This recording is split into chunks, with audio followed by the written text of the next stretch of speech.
This is about living human beings living for the living planet, taking from the living planet what it wants to offer us, not by force, making sure that this living planet heals so that it can go on to abundantly give till it can. It is true that we all have to make a difference. All of us.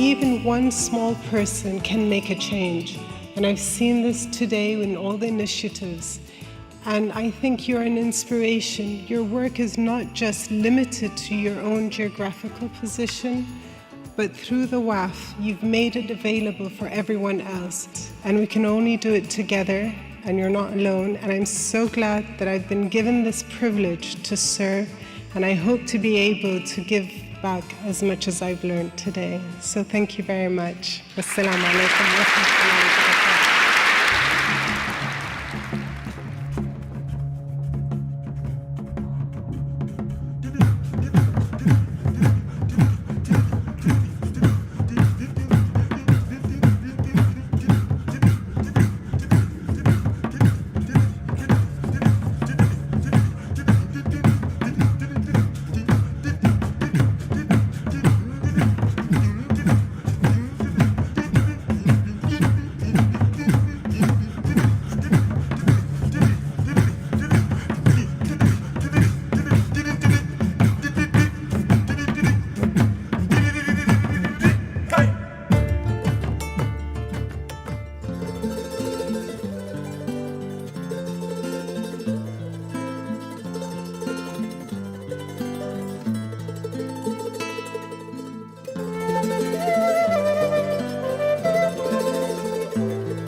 WAFA Awards is a unique global award platform that gives recognition to people across the globe who are making pioneering initiatives that are low-tech but can create global impact by scaling them. Over the years, WAFA has grown its database of global network of proven sustainable low-tech project solutions that assist local communities in gaining access to clean water, clean air, and nutritious food.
A warm welcome to this year's Water, Air and Food Awards 2023, live stream from a beautiful garden in Copenhagen.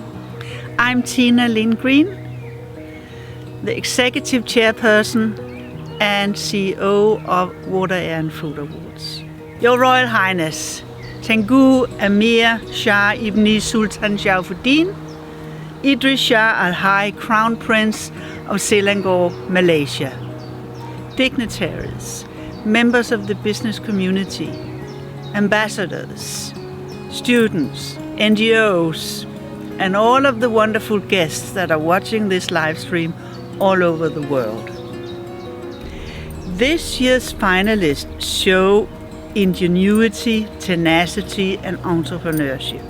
They truly are exceptional pioneers who can give us all hope that there is solutions out there who can actually seriously contribute to a much better climate for all of us and to many other communities.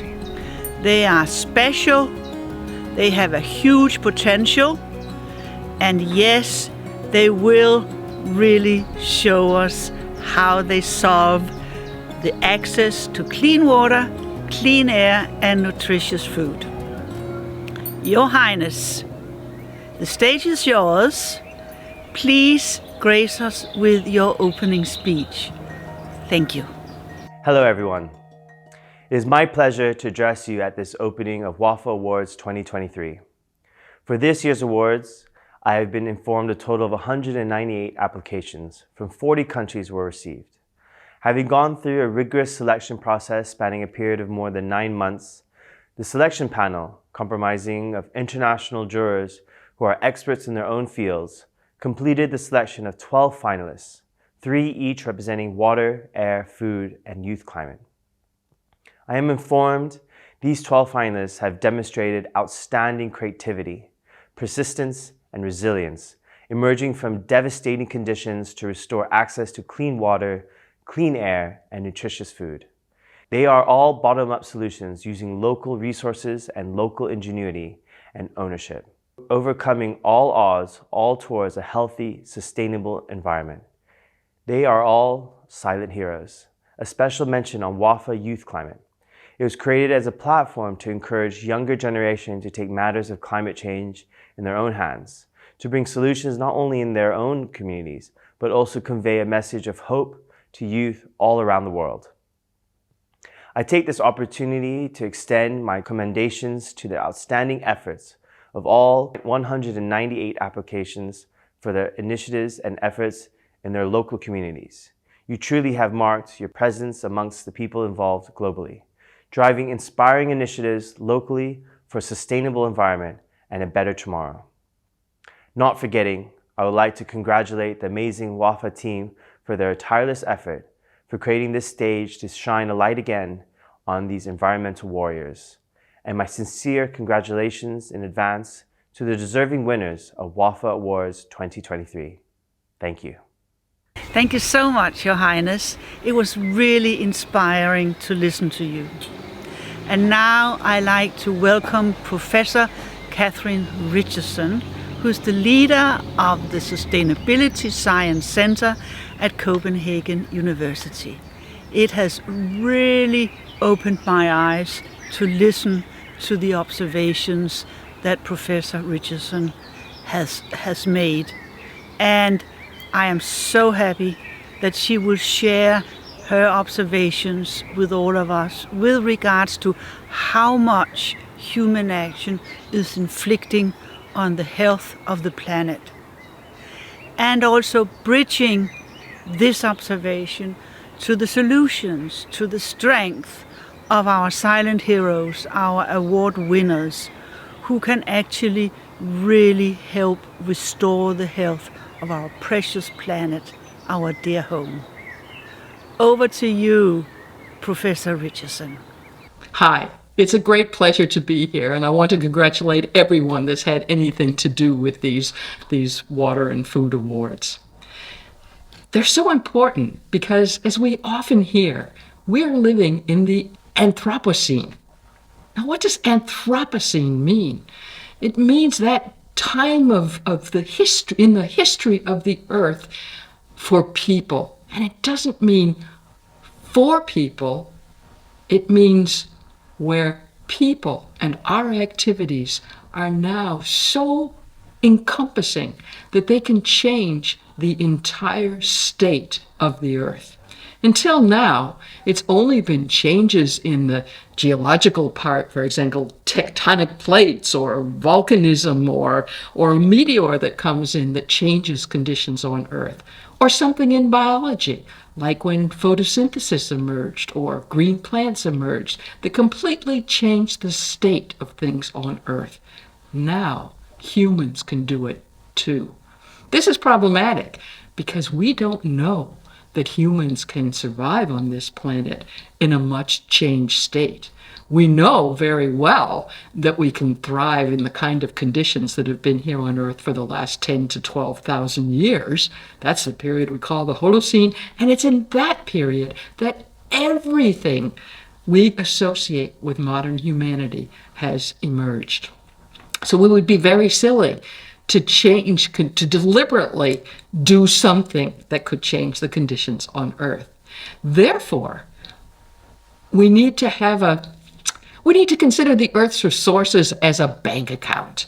It's just like our money. It's really all organisms live and thrive by using the Earth's resources.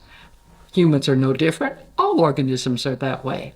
But our demand for those resources is so great that we risk changing the conditions on Earth. When we talk about sustainable development, the environmental component is making sure that our demand for the Earth's resources is within the supply. The social part is how we share those resources. Now, right now, in many countries, in most developed countries, if everyone used resources the way we do, then it would require over four planets, and we're not going to get them, and we're not very good at sharing the Earth's resources either. So we have a very large work to do in order to become sustainable or have sustainable development in our societies. And therefore we've developed a new approach we call planetary boundaries, which is a scientific way of trying to identify what's the limit. How far can we go in terms of impacting the Earth resources? So then we go in and try, using scientific principles, to identify how far can we go? How much of this resource can we use without running the risk of changing the world around us? We need to be much, much more efficient in the way we're using the Earth's resources, and we need to decrease our demand for those resources.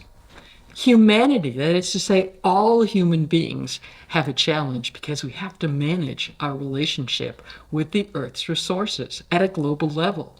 But we don't have and we don't want a global government. So this isn't going to happen top down. If we're going to get this management right, it's going to have to be from the bottom up. And that means local communities are going to have to participate. They're going to have to find the solutions that work where they are, because we're so many different cultures in so many different conditions that there is no magic button or bullet. There's no one solution that's going to solve this. So the challenge is out there for all of us, and the really exciting part about the Water, Air, and Food Awards is that it does go in and identify these local activities, these local projects that, under the conditions that the community is living under, make small contributions to achieving the vision we all have. And no single solution will deliver on the vision. It's only through a combination of many small solutions working together. And therefore I want to congratulate the winners here at the Water, Air, and Food Awards. Thank you so much, Professor Richardson. Very enlightening.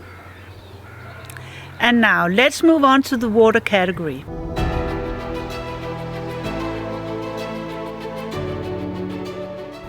Many of us have access to clean water every day. Many of us don't. It is our team's conviction that a dignified life starts with access to the basics. I like to welcome Water Grandmother Helen Lindmark Sami, Commissioner of Scandinavia, the People's World Commission on Flood and Drought. Over to you, Helen. Thank you for inviting me to the Water and Food Awards to be the speaker of water. We all come from the waters, from different parts of the world. And it's so important that we inspire each other to find ways of sustainable solutions to live on this earth. Water is life, water is sacred, and life is sacred. We are water as human beings, the earth is water, the sky is water. It was amazing to read what all of these 4 communities in the world have done, as are the finalists now, to see how the movement of the energy of the sun can contribute the movement of the waters. How water is an educator for us, how it is a teacher, and how it teaches us beyond the words, by deeply listening, by deeply feeling into our primordial senses of who we are. I inspire you all over the world, wherever you are, to embrace the water, because the water is also protecting us. It's about food system, it's about health system, it's about education system, but it's also, from my perspective as a limit holder of water, it's about bridging the knowledge of the original structure of the waters. How did we live before the water? How did we embrace water? How did we contain with water? And how did we listen beyond the words that the water brings us through the different elements? So I wish you all the best, all the luck to all of your 4 finalists, and with my love and my blessing and my gratitude for what you're doing, what awareness you're bringing to the world by showing how we can do it. The water is a reflection of our life. It's the outside reflection of our inside life. Thank you so much. Now is the time to get familiar with the water finalists. They have been carefully selected from 198 applicants from all over the world, and everyone has had the opportunity to vote for their favorites. Let's see the results.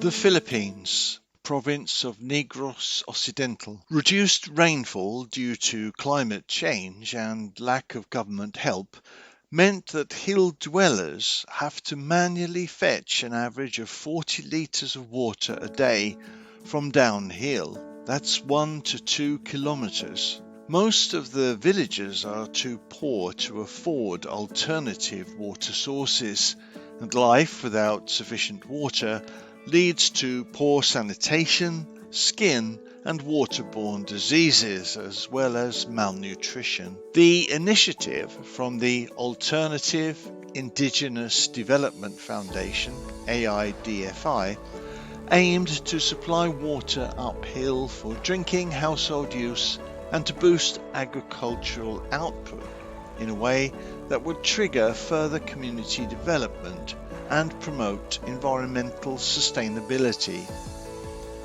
Ram pumps need no external energy supply apart from the energy inherent in flowing water. AIDFI ram pumps are capable of pushing water 50 times higher for every meter drop of water. This is without emitting greenhouse gases. AIDFI established water associations, trained local technicians, and fostered community participation during construction and installation. At the end of the project, an official handover ensured true community ownership.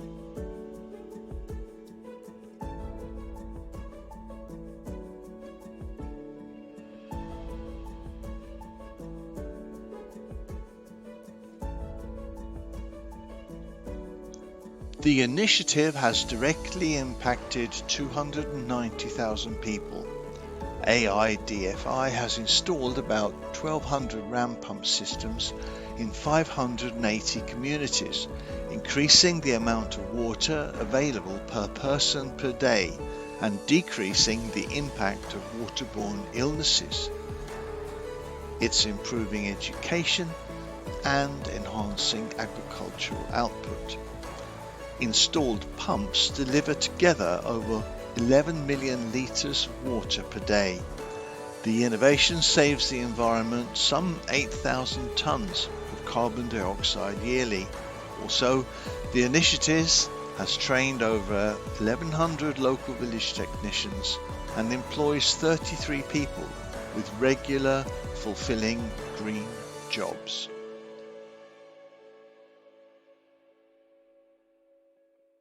Takeo Province, Cambodia. The community around Ang Chung Primary School did not have access to clean water.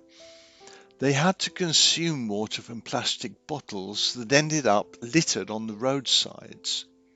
Children lacked education on safe water usage and hygiene, and would urinate and defecate in local fields, forests, and by the roadside. Unsafe water caused waterborne diseases that were responsible for most of the deaths of children, while many other children had to miss school days due to sickness. Adult residents felt disempowered as they were also affected by waterborne diseases, and they experienced low work productivity in the fields, markets, and other workplaces. Metamorphic International set out to empower locals to create an inclusive project tailored to their particular needs as informed by community consultations. They helped install water harvesting from school rooftops for the school latrines. A water filter was also installed in every classroom, and now 612 students and 17 teachers all have access to latrines and clean drinking water for the first time.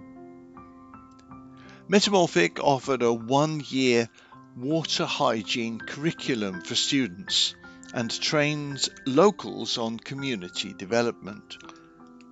The initiative directly impacted 15,000 people, and people are now, as they have their own source of clean water, not buying bottled water anymore. Waterborne diseases have reduced, and child mortality rates have gone down by at least 50%. School and work absenteeism have also decreased by at least 30 and 20% respectively. Community residents have a more optimistic outlook on life, and average income has improved by 40%. The northwest region of Cameroon. In recent violence, dozens of people have been killed and injured. Children have been separated from their families. Whole villages have been burnt to the ground. As people try to escape, thousands have been displaced inside Cameroon.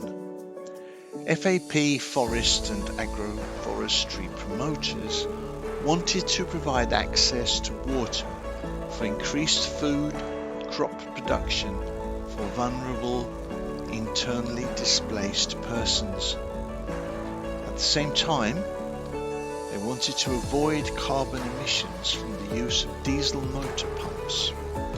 They also wanted to help internally displaced persons and smallholders increase their chances of a livelihood. The project was implemented in 4 subdivisions with a high number of displaced and vulnerable persons. Solar water pumps allow the farmers to harness sunshine to power the pumping of water throughout the day. Solar water pumps operate with 0 carbon footprints and are eco-friendly. The initiative started with 20 small holders with 120 individual beneficiaries in 2016. By the end of 2019 and their award application, more than 600 households' capabilities were built on the use of solar water pumps, totaling more than 3,600 individuals. Many of the displaced persons have started market gardens and smallholder family poultry initiatives. A large proportion of these are owned by girls and women. The initiative has increased crop production with food security, environmental protection, poverty alleviation, and raised community values, empowerment, employment, and collaboration with government technical services and donors.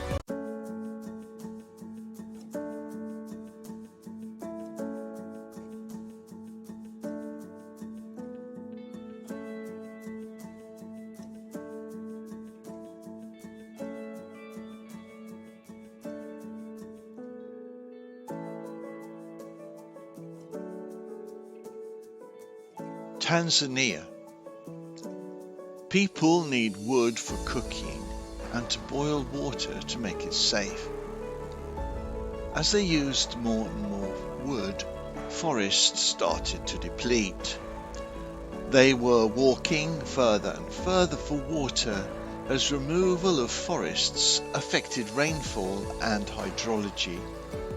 These endless trips to ferry water reduced the time available for women to engage in income-generating activities, and children, who also helped out, hardly had any time to play.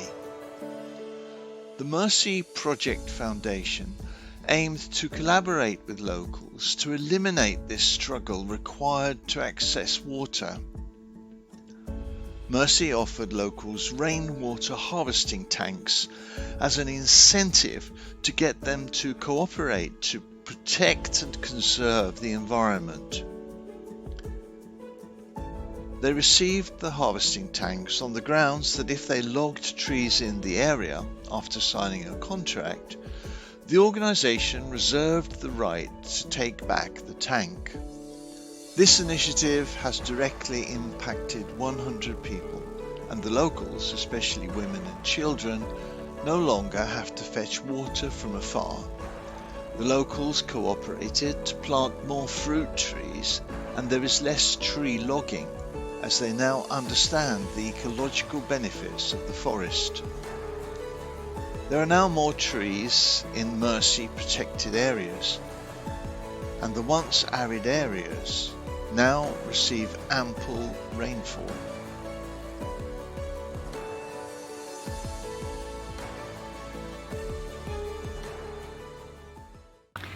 And the winner is Alternative Indigenous Development Foundation. The only way is up. Water for hill dwellers in Philippines. Congratulations! The Alternative Indigenous Development Foundation won the Water Prize with 44% of the public vote. What's to appreciate about this initiative is that the foundation helped to organise the villagers in cooperatives. They trained people to use, maintain and repair the technology. And then they provided this very clever, sustainable technology for pumping water uphill. There's a lot to learn too from the foundation. With a little bit of help, but with a lot of knowledge and experience, and with some sustainable technology, it is possible to ensure that communities have water security. When they have water security, health, hygiene improve, but also irrigation and food security. Ensuring the security of the basics ensures that communities have a much better chance to thrive. Thanks to the WAFA organization for appreciating the silent heroes, in our case for 8V in reaching the SDG 6, pumping water uphill to waterless communities. Thank you to the public who made us a winner, and we hope that through this award we can serve more communities with water. Thank you, WAFA!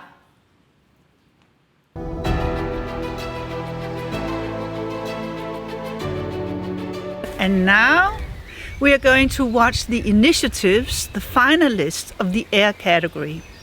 We all know how important it is to have access to clean air. It sustains us, it gives us life. We also know how terrible it is when we don't have access to clean air, when all we have access to is polluted air. Now, these initiatives will show us how they manage to clean the air in their local communities. And before we watch the videos of their projects, let's listen to Omar Hyatt from WAFA's selection committee, who is an expert with regards to the importance of clean air. He is the trustee and director of Scott Bader Commonwealth.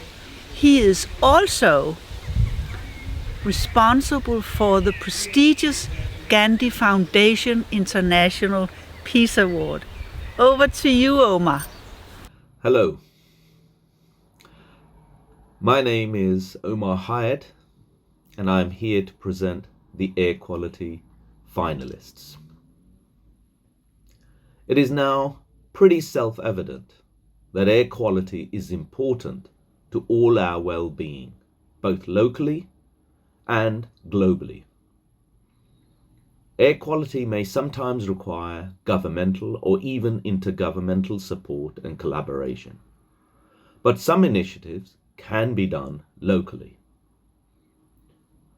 And so WAFA chose this category to highlight the initiatives being taken worldwide that improves air quality and also our understanding of how to do this. The two finalists shown here have been chosen from a host of other very worthy projects, and they all deserve recognition and support and are remarkable in their own right. The two finalists are, the first of those is called the Forest of Memories. It is a UK-based initiative that brings high-tech mobile app digital technology and connects it to the oldest of technologies, that is, trees. The project has planted thousands of trees to offset carbon, and each tree is dedicated to a person who has passed away, initially during the COVID pandemic, but now not necessarily so. And the tree contains a digital memory of that person. The memory is revealed simply by pointing a mobile phone with the app at the tree. It is a wonderful initiative that offers increased biodiversity, accessibility, and allows people to reconnect with nature, and offers an open, safe space for reflection. It also provides local employment. The second finalist, Eco Green Africa, is a Nigerian-based recycling project. It helps to replace the practice of burning waste with recycling waste and it's the first initiative of its kind in Nigeria. The initiative trains people, including governmental officials and workers, to set up and adopt recycling programs, and offers practical help in doing this, and also performs regular cleanup days. It teaches people the value of recycling and has an innovative cash for trash incentive to improve recycling. The initiative has recycled over 2 tons of waste and offers a way for poverty alleviation.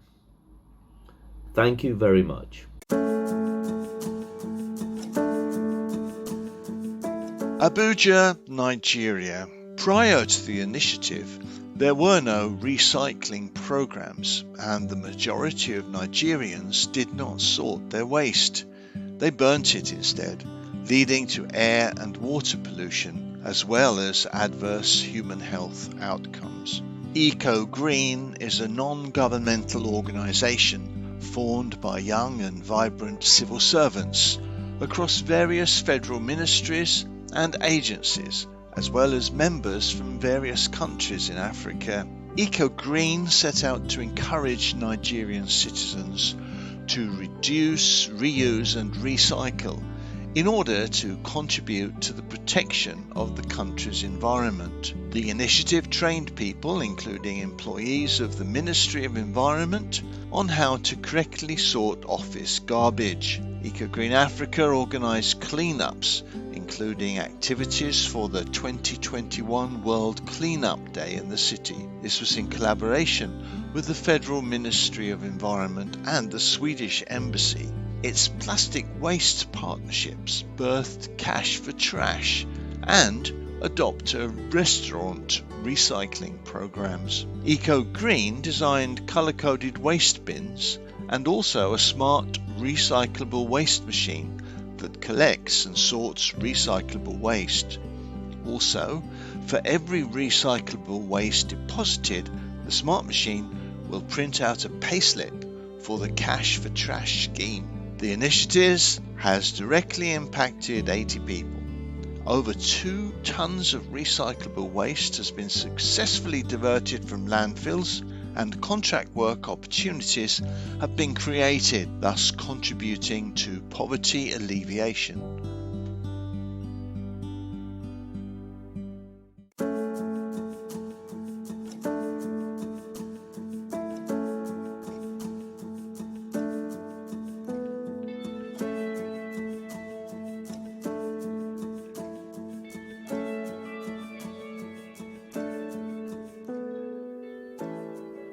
Runnymede, the United Kingdom. During the COVID-19 pandemic, people struggled to cope with the sudden grief of losing their loved ones. They felt isolated, helpless, and singled out. This affected their mental health and social interactions, as they had difficulty in coming to terms with their bereavement. Our heroes, CIC, started to plant trees for the souls lost to COVID-19 in the United Kingdom. This birthed the Forest of Memories. Each memory tree represents a loved one and has an associated digital profile on an app with content on the good they did in the world, who they were, and what they stood for. Memory trees are native broadleaf trees planted with careful consideration to increase biodiversity in the local area. The forest is inclusive and accessible by wheelchair. Groves of reflection within the forest represent the journey of life and societal issues which arose due to the pandemic, as well as information on charities working on these issues. The Forest of Memories has directly impacted 15,000 people, with over 2,000 memory trees planted and 6,000 active users of these trees. The initiative has created a safe space for reflection whilst offsetting 150,000 tonnes of carbon. The forest has provided green spaces for local housing developments, curated a historical record through the memory trees, and created new jobs locally that generate income for landowners and local councils. And the winner in the air category is Eco Green Africa. Smart recycling in the workplace in Nigeria. Congratulations! Woohoo! EcoGreen Africa won the public vote with 82% of all the votes in the air category. We can understand that as waste piles up, the first impulse is to burn it because it just disappears. Unfortunately, it goes into the air and can create health problems and other problems from pollution. There's a lot to learn from the EcoGreen initiative.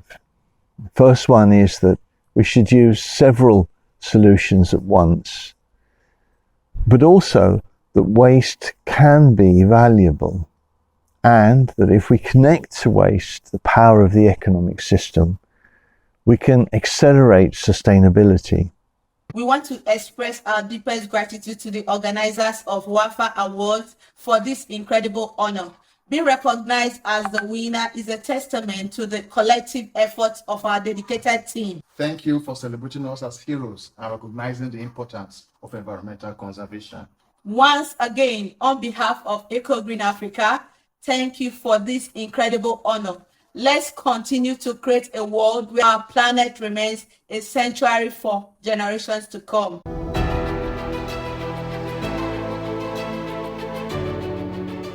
And now is the time for the food category. We have 4 amazing finalists that you have the opportunity to watch.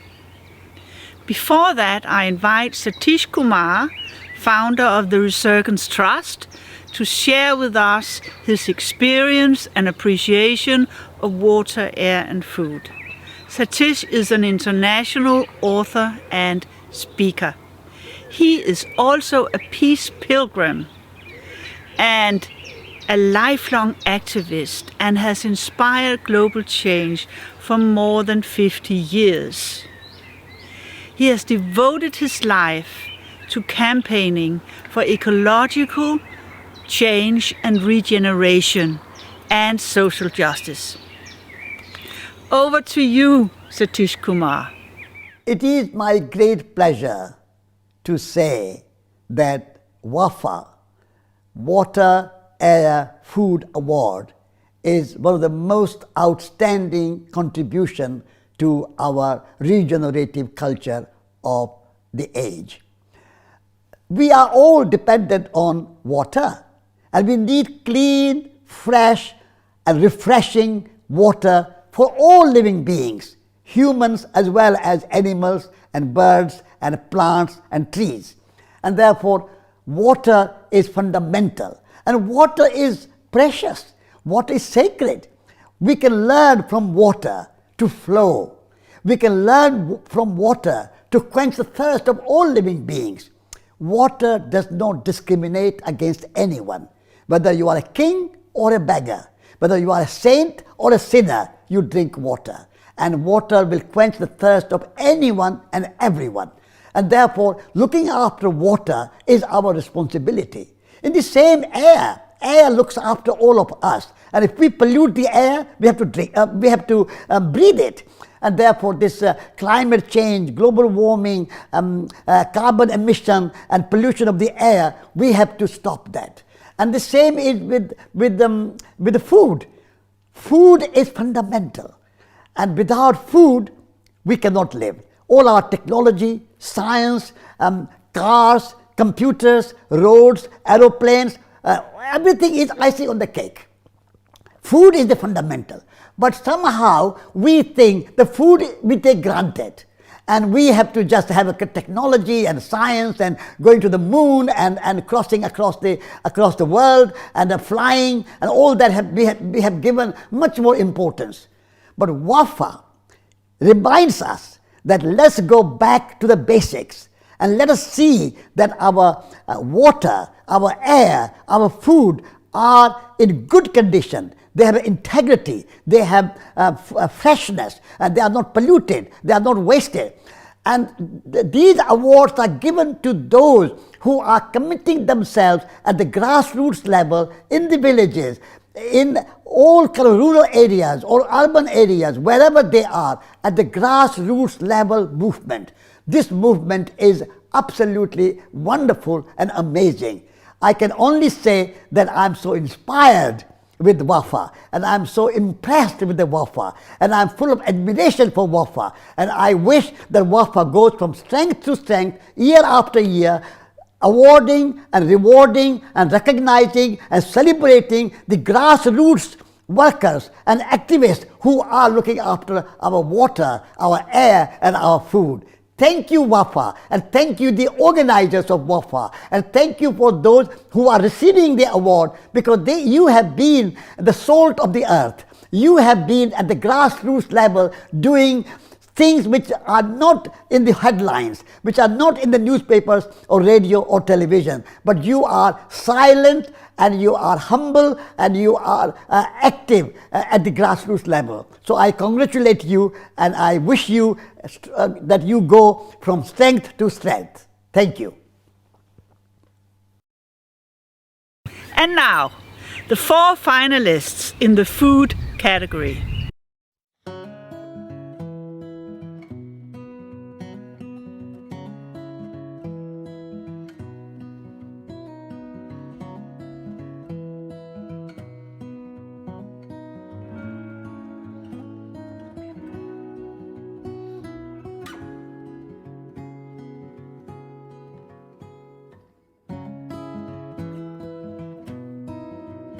Sayaya village, Kenya. Lots of land owned by farmers in Sayaya village was uncultivated and lay idle due mainly to the farmers' lack of knowledge. This meant that people did not have enough to feed themselves and their families. Churches and charity organizations had worked in the area. They had come from Nairobi and given donations, only to leave after a while. Thus, there was nearly no real impact on the village, as trust was not built up with the local farmers. Momentum Trust sought to give funding to farmers in a way that puts food on their tables, earns them respect, and creates lasting impact. Momentum offered training in organic farming and nutrition to farmers and local cooperatives. They helped set up local savings and loan groups, as well as giving practical help with production of chia, which has high nutrition values. Momentum Trust, which moved to Kenya in order to live next door to farmers, has lifted many, from 1-acre farmers to entire families, out of extreme poverty with just training and lending of inputs like seeds and fertilizers. It has successfully logged a payback rate of 99%. The initiative has directly impacted 24,000 people, shown recorded interests in crop yield, and has provided more food and healthy nutrition for the locals. The farmers are now growing new crops and practicing crop rotation to improve their soils.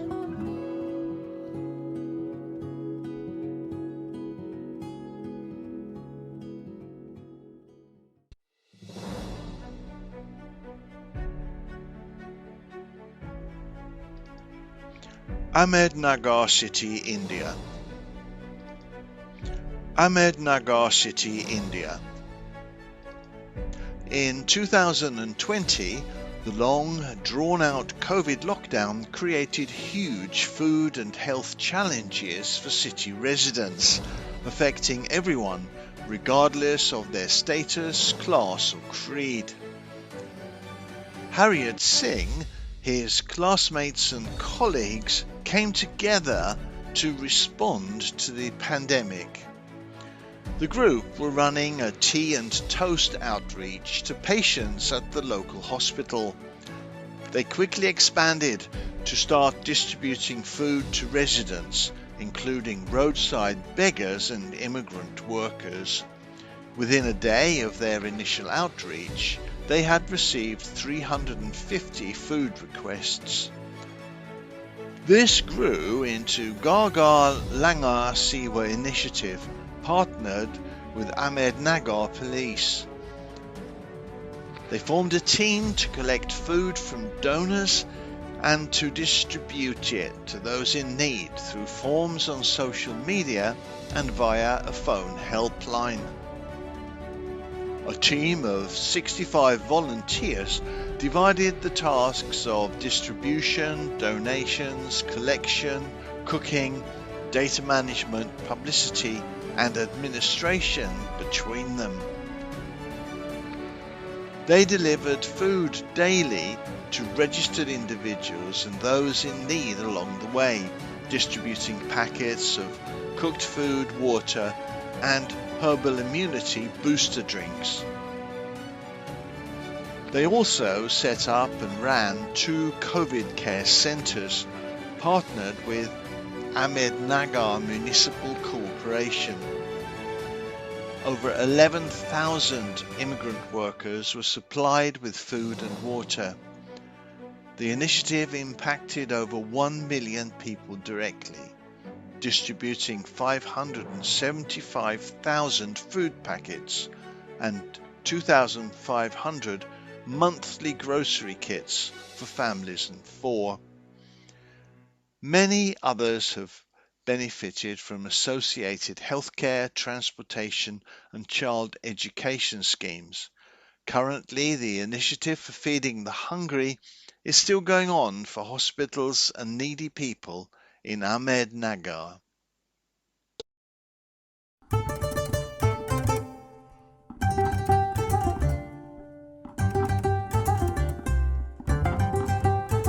Lagos, Nigeria. Rapid urbanization was causing neighborhood decay.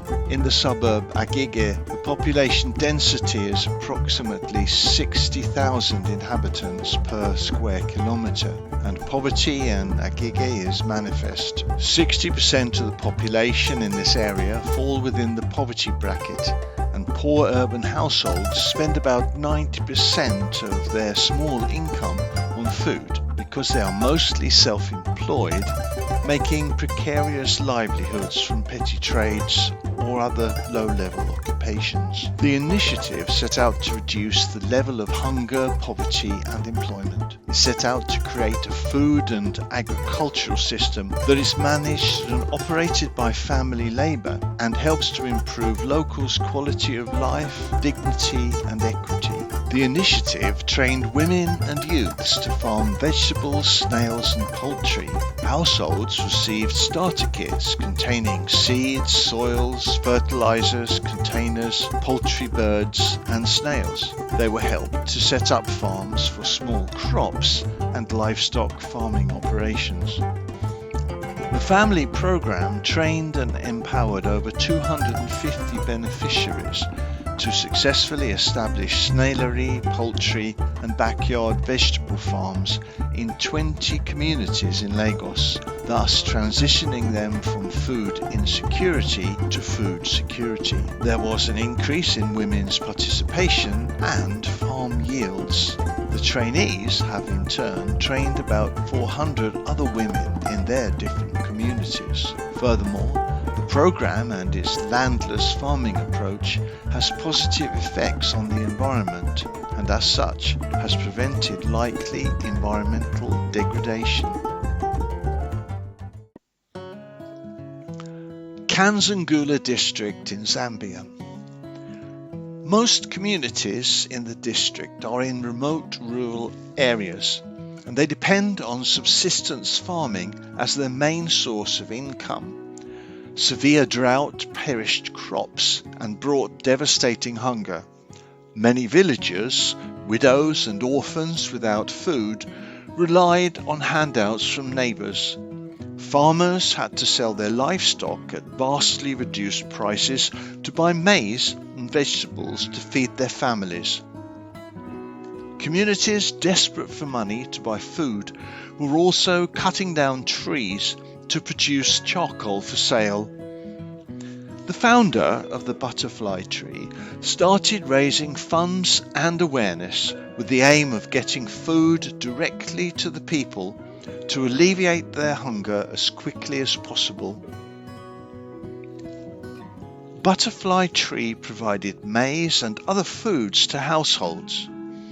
For schools and communities lacking access to safe drinking water, they dug wells and boreholes connected to solar-powered water reticulation systems. In schools, water is pumped to large tanks for food production. Maize, sorghum, millet and vegetable seeds were made available to schools for sustainable feeding programs, especially to cater for pupils that have to walk long distances to school. Training for women in honey, mango, vegetable and poultry production, as well as business management, has alleviated hunger and improved the quality of life for 600 women and their families. The initiative has directly impacted 60,000 people. Its food donations have prevented a famine for 20,000 households, and boreholes installed in 5 schools provide safe water for 4,500 pupils and teachers. And the winner in the food category is Lagos Food Bank Initiative, Family Farming Program in Nigeria. Congratulations! Ta-da! The Lagos Food Bank won the food category with 50% of the public vote. What we can really appreciate about this initiative is that they started from the values of dignity and equity. From these values of dignity and equity, the initiative helped people create food from almost nothing, with landless farming. They helped them set up family farms, and with seeds and fertilizer, they helped them get a yield really early to achieve food security. I think that we can learn from the Lagos Food Bank is that it's important that we start all of our initiatives understanding and valuing human dignity. I think also that we can see how nature gives us many, many free gifts. And if we can work together with kindness and with innovativeness, that we can harness these free gifts to ensure food security, even in the most challenging situations. Hello, greetings to the WAFA team, the general public and the finalists. This moment is an indescribable moment and a special occasion for myself and the entire team of Lagos Food Bank. I am highly encouraged and motivated by the acknowledgement of our efforts to support women through our backyard farming program to make them more self-reliant, more financially and food secure beneficiaries. On behalf of myself and the entire Lagos Food Bank team and the family farming team, we want to say a big thank you to the WAFA team for this recognition. We are most grateful.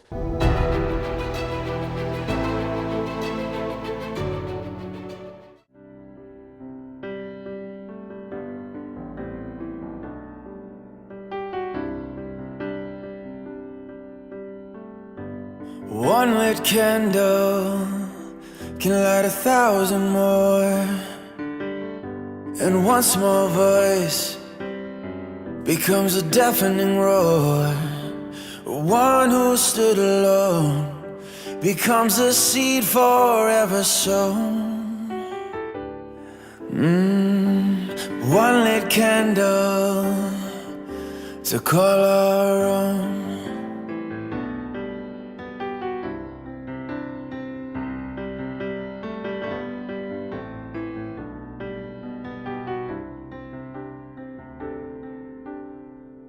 Let's come to our senses come back to the heart and stop our defenses. It's a good place to start. Our voices must be heard if we're to save our Mother Earth. One lit candle can light 1,000 more, and one small voice becomes a deafening roar. One who stood alone becomes a seed forever sown. One lit candle to call our own.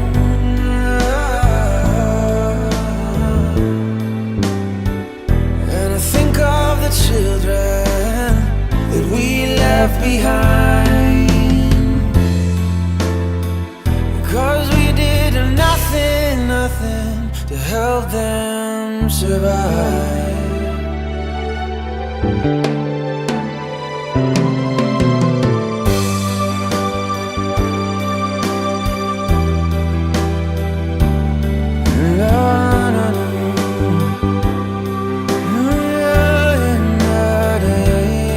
Think of today and tomorrow to come, if they're nowhere to belong. One lit candle can light 1,000 more, and one small voice becomes a deafening roar. Oh, and the one who stood alone becomes a seed forever sown. One lit candle, one lit candle, one lit candle, help us save our home.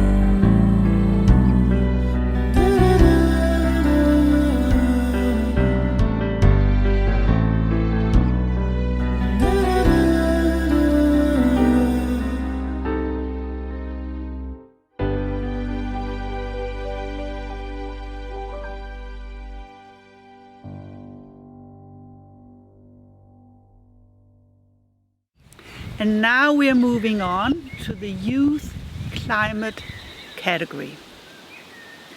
I'm inviting Sebastian, Olivia, Ohio and Sif to share their perspectives with us on climate change and what it's like to take it in their own hands to do something about it.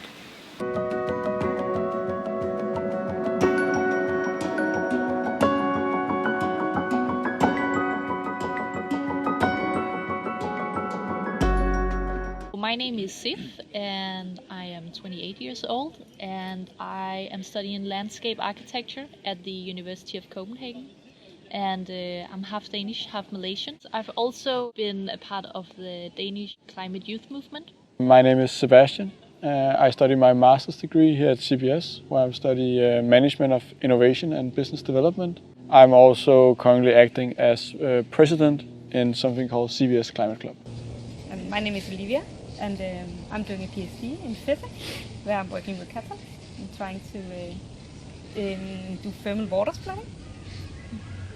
My name is Rohil. I'm 25 years old. I am originally from Pakistan, but I have lived in Denmark since I was 8 years old. I'm a CBS master's student and I study accounting strategy control, and I'm also part of the organization called Business Unusual at CBS.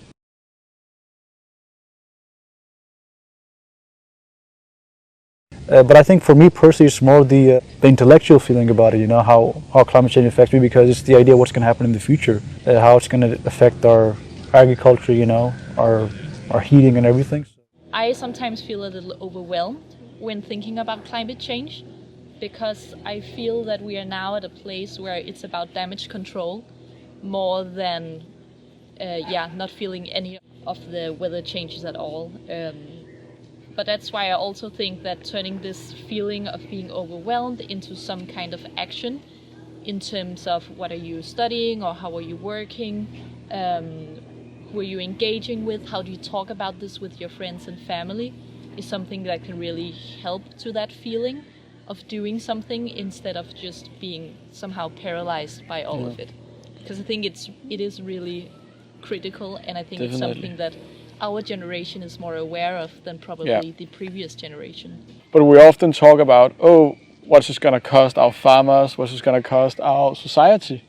But it's not about that. It's like you have to think about it. Think about what it's going to cost if you don't start making some changes of having solutions that kind of run more smoothly in our ecosystem.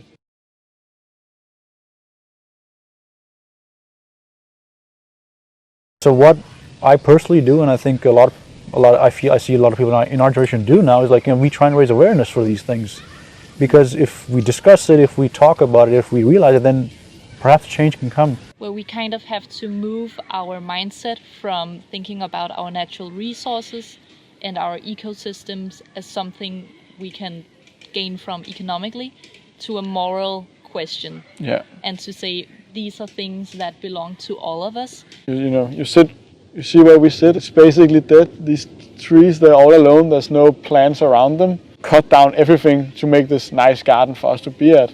But it didn't have any cost. There's no economic incentive to kind of make the morally correct choices. If you ask most climate scientists and researchers, they'll say like, most of the things we're doing today, the way they are, it's completely wrong, and we should change it revolutionary. All of us have to change our behavior, and we also need to not do something. We have to not buy stuff. No, we have to buy less. It's difficult for them to do less. The organization we all have been a part of engage members and develop the next generation in having this moral compass. What we should actually do was to sit in a room together and talk about how can we make a solution that kind of cares for nature, cares for the whole ecosystem, and then kind of trying to change the demand. We're better at kind of setting some limits and having some demands for how the world should be structured. I think for me as a landscape architect, I'll be looking really into how to change our cities and how to design them in a way that they can cope with the climate changes that we are already seeing and the increasingly extreme weather, but also to work with the biodiversity crisis. Incorporate a different mindset about biodiversity and climate change in all of that, really. Yeah, so what I'm working with is like we would like to use the power we gain from wind and solar and use that power to make chemicals, components. And the first stuff we want to have is hydrogen, which is like the fundamental. So I'm trying to take water and split it into hydrogen and oxygen, and we can then use the hydrogen to make chemical components and materials and medical stuff and fuel as well.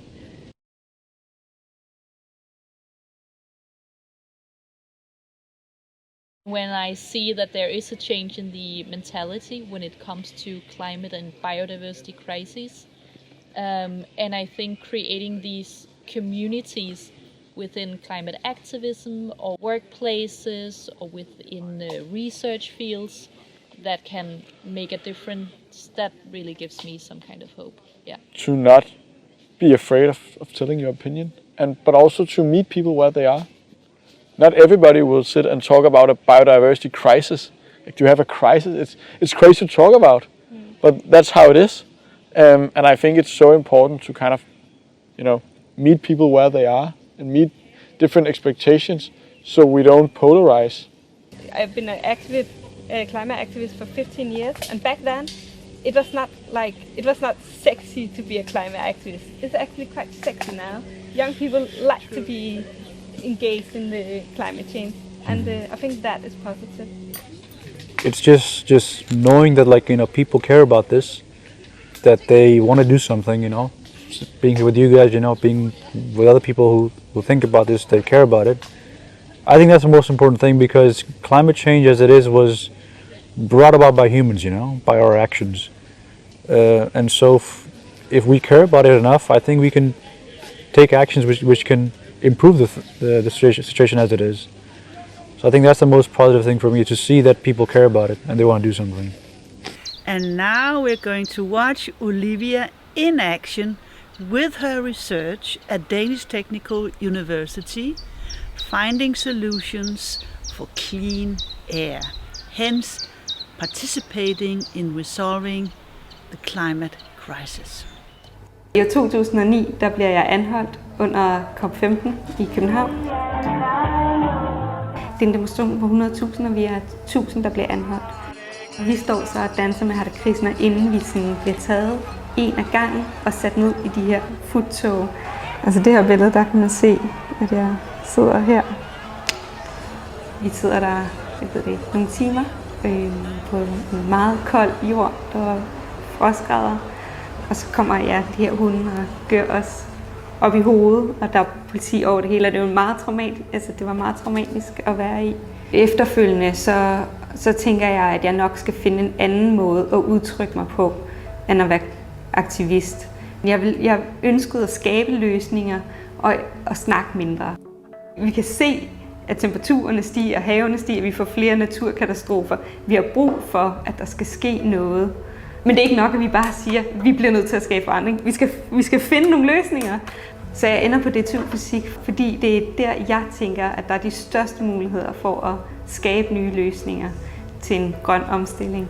Jeg havde aldrig troet, at jeg skulle tage en boglig uddannelse, fordi jeg har haft rigtig svært ved det igennem folkeskolen, da jeg er ordblind. Og derfor lå det slet ikke i kortene, at jeg skulle studere. Det, der er med at blive ingeniør, det er også, at der er mange andre ting, der spiller ind, end det med at skulle stave eller skulle læse. Altså, man kan stadig lave stavefejl og få gode karakterer. Det er mig selv, der har bygget alt det her oppe. Det, jeg har forsøgt på, det er at lave vandspaltning. Så jeg vil gerne splitte vand til at have hydrogen og oxygen hver for sig, så vi kan bruge brænten. Diesel udleder en masse ting til atmosfæren, og det vil det her brændstof, vi får lavet på grøn energi, ikke gøre. Jeg bliver nødt til at tro på, at det vi gør her, det jeg gør her, det er med til at lave en udvikling. Så jeg går på arbejde hver dag og håber, at det her det kommer til at bidrage, kommer til at have en positiv indflydelse på den lange bane. I hope you enjoyed listening to the students and what they are doing to contribute to restoring the climate in their own ways. These people are from the Copenhagen area. We are now moving out into the world to watch what students are doing in India and in Cameroon, in their own local communities, using their own local resources to also restore the climate. And they have already created results. Bamenda Highlands, northwest and southwest Cameroon.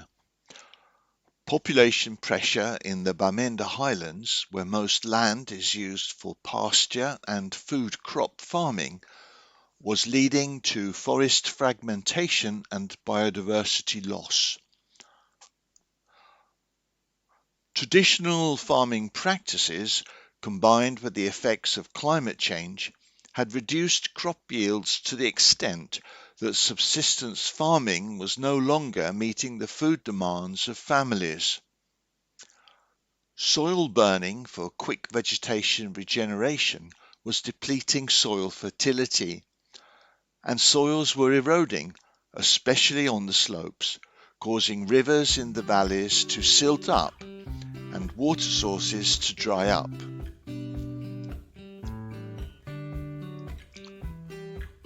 The Community Agriculture and Environmental Protection Association aimed to improve the resilience of farming systems and livelihoods of small farmers by spreading the best available sustainable farming techniques.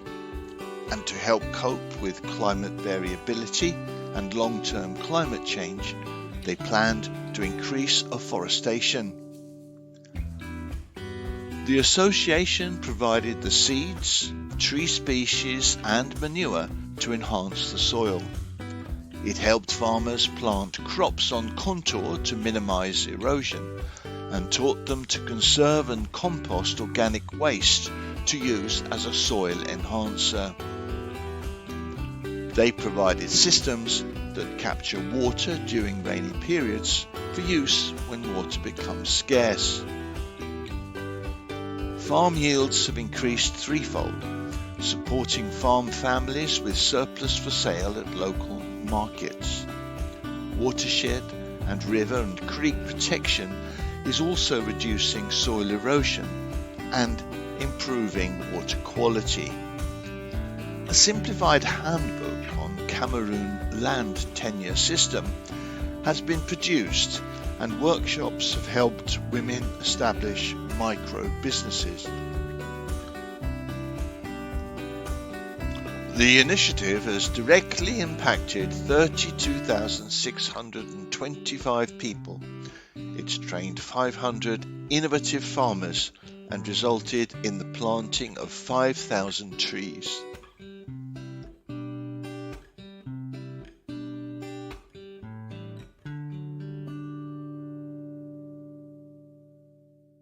India. Bharati Vidyapith's College of Engineering, Laval, Pune. Jaggery is traditional non-centrifugal cane sugar. It's one of the oldest small-scale business enterprises in this Indian sugarcane belt. Unlike refined sugar, jaggery is high in vitamins and minerals. Jaggery production, however, is not very efficient. Although the machines run on electricity, without a reliable grid, the farmers need diesel generator sets, and these cause huge carbon emissions, noise pollution, and increase their operational costs. The sugarcane pulp, bagasse, is the fibrous substance left behind after the juice of the sugarcane plant is harvested. This pulp is often not used, but just left to rot. Young researchers at the college set out to design new, efficient and environmentally friendly jaggery-making units. The units have their own solar power and biofuel production. They provide a crushing capability of 30 to 50 tons per day. Smart, heavy-duty planetary gearbox sugarcane crushers improve juice extraction efficiency up to 90%, and this is with zero transmission losses and reduced maintenance, space, and foundation cost. They designed new furnaces that use thick firebricks. These significantly reduce the heat loss in furnace walls.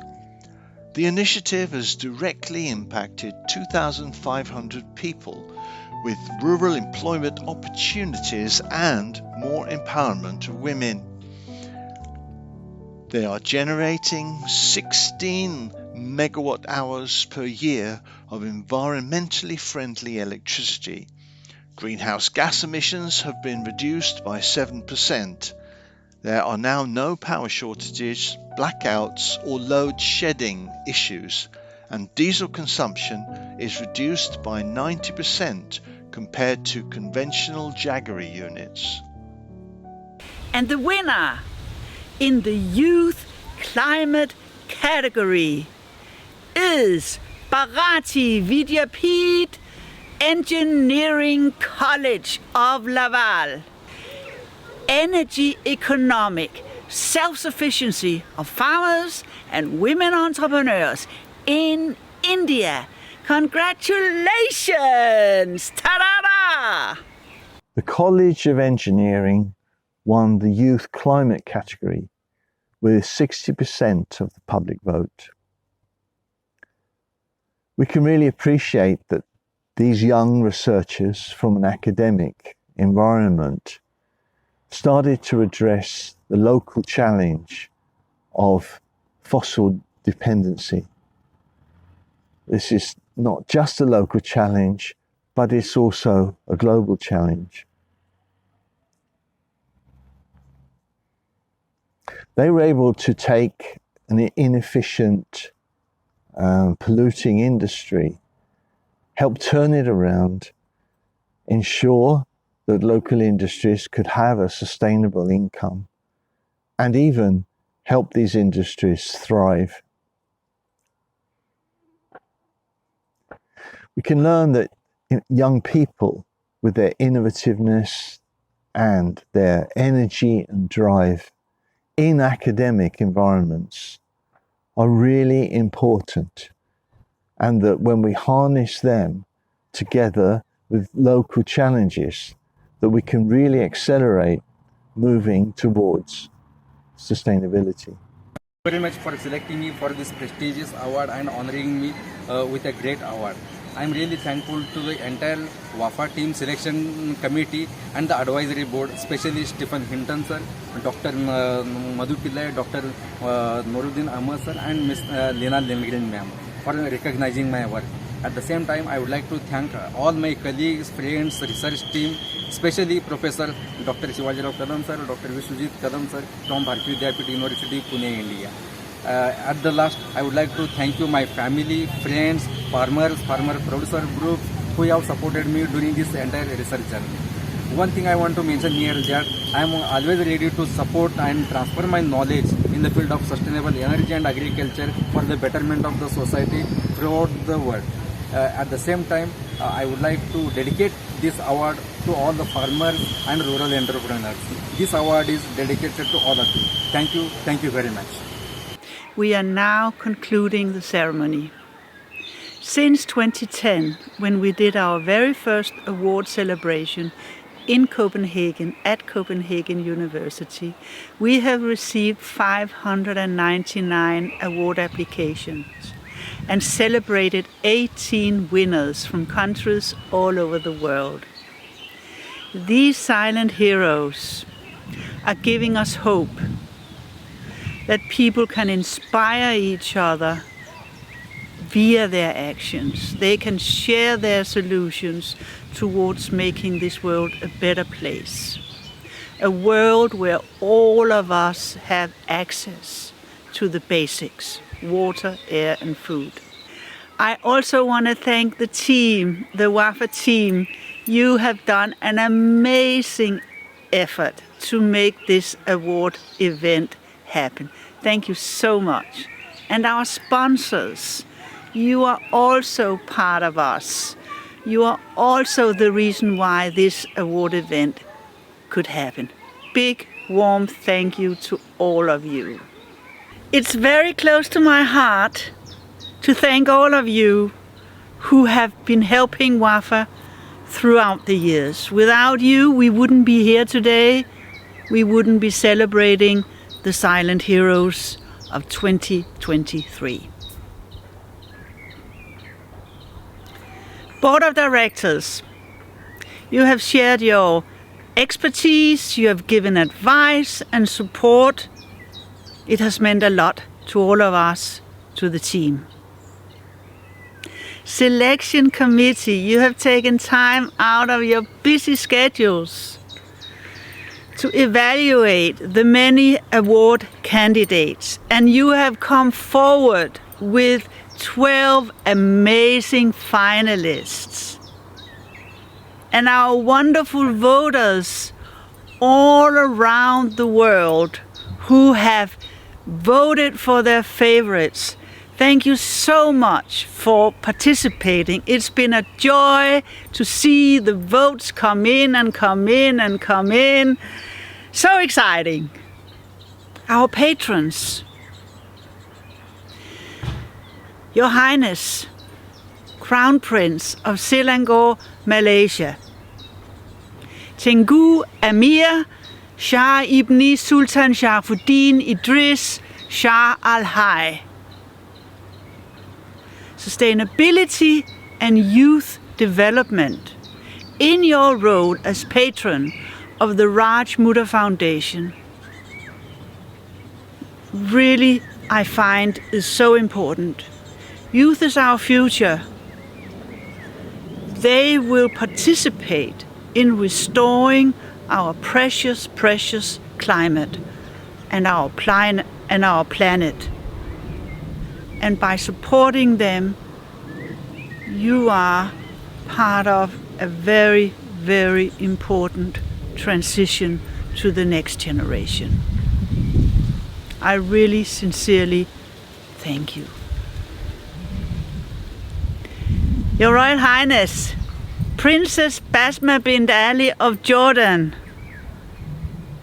founder of the Royal Botanic Garden in Jordan.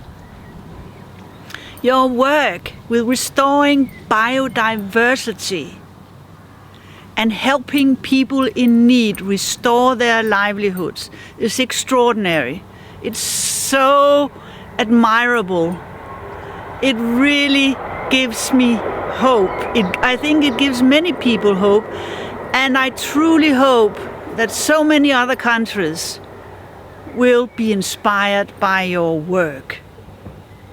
Visiting you in the Royal Botanic Garden was an amazing experience to actually see with our own eyes how you are restoring all the species, all the plant species, so that there will be a wonderful future, a wonderful ecosystem in Jordan. Your keynote speech for WAFA was so heartwarming. I had so many people contact me in order to express their gratitude for your heartfelt words towards WAFA. I thank you so much for being part of WAFA. Professor Virginia Lee Erimita of University of California, Los Angeles. Your emails, full of love, full of kindness, full of encouragement, has really made a difference. They made me smile, they made me laugh, they made me, and the whole team in fact, feel encouraged to move on. And then you invited us to China to visit the projects there you are supporting.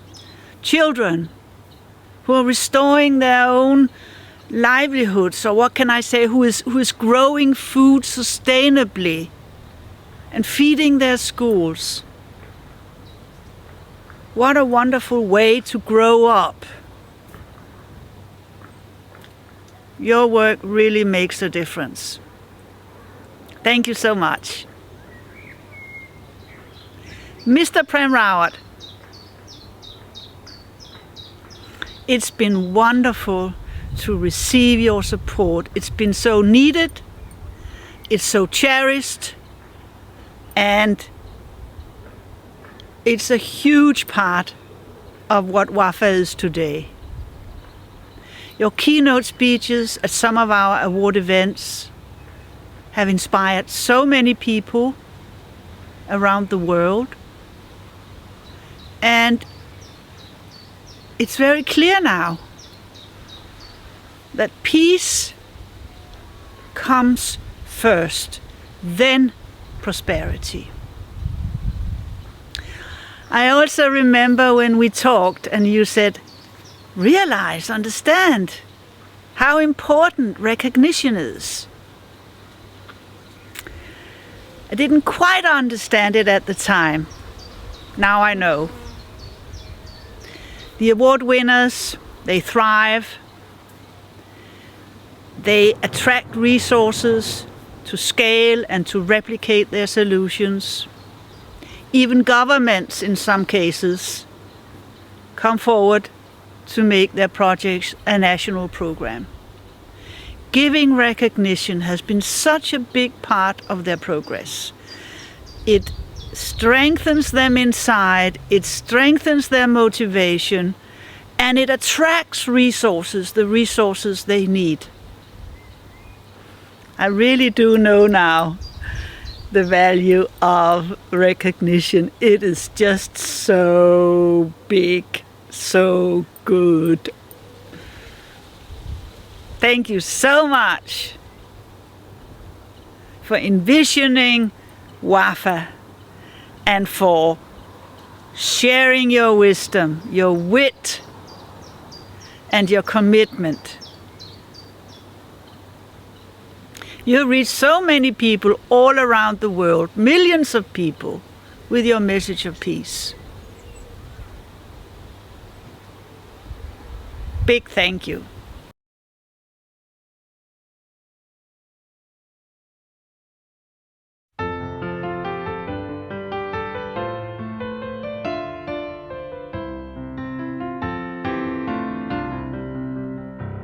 In a world of ordinary people, we know extraordinary ones.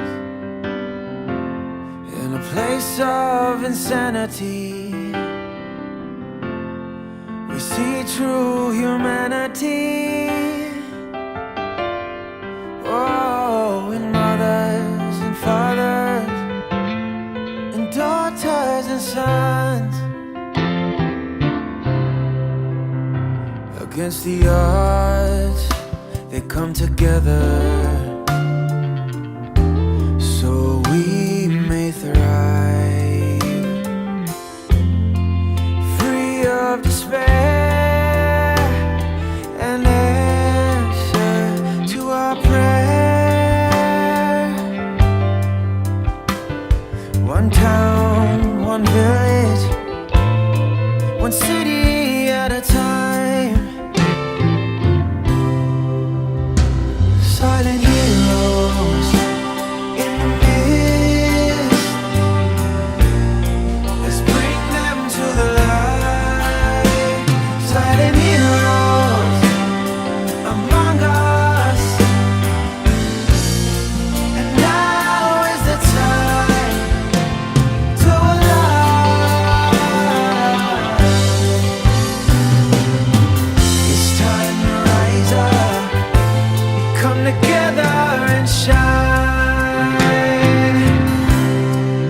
Well, what really makes me want to do this is because there is a real need.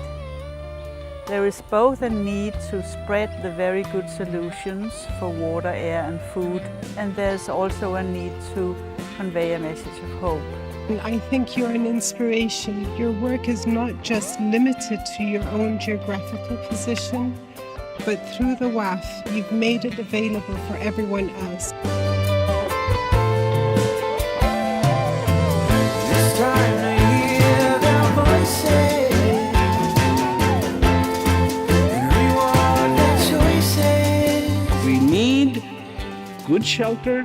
We need clean air. We need clean, good, nutritious, sustainable food.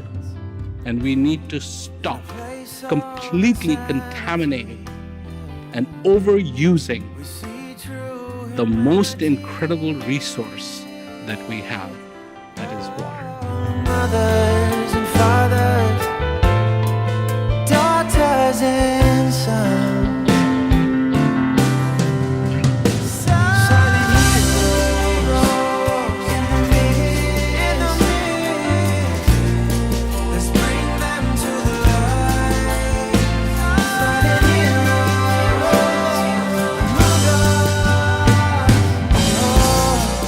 WAFA Awards is a unique global award platform that gives recognition to people across the globe who are making pioneering initiatives that are low-tech but can create global impact by scaling them.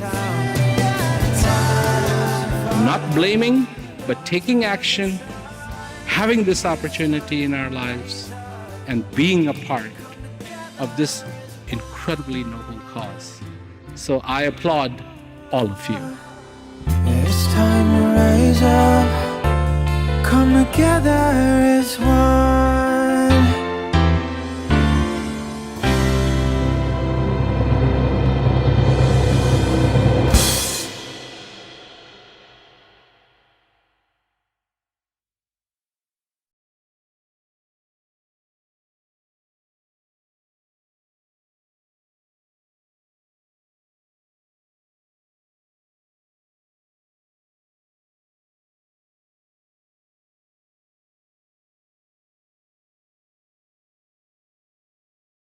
You're most welcome to participate in WAFA's work.